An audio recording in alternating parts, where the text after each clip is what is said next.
fishing here seems to be pretty incredible.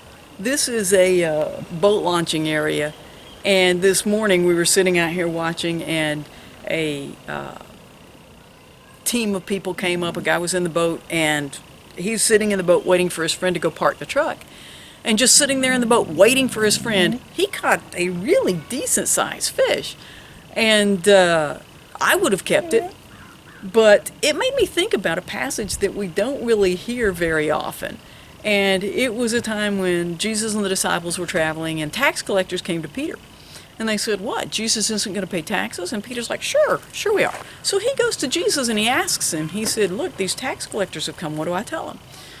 And Jesus said, well, Peter, you go down to the water and you throw a hook in.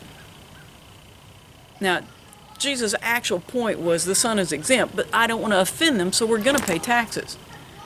And I think at that point in the story, Peter's probably like, great. He's telling me to do what I know how to do. He's telling me to go fishing. Peter was a fisherman. This is what he'd done all his life. So he's thinking, I've got this, Jesus. No need to tell me anymore.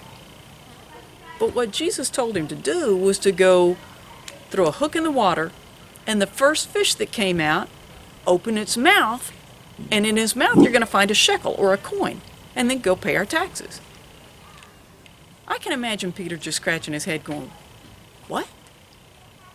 I've fished all my life. I've cleaned countless number of fish. I've never seen a fish with money in its mouth before. But the important part here is Peter obeys. He goes and he throws the hook in the water, and he pulls the fish out, and he gets the coin, and he goes and he pays the taxes. Hey, buddy.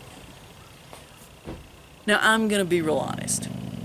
If I thought these fish were going to be spitting up money, I would go get my Missouri fishing license, and I'd be out there catching as many as I could.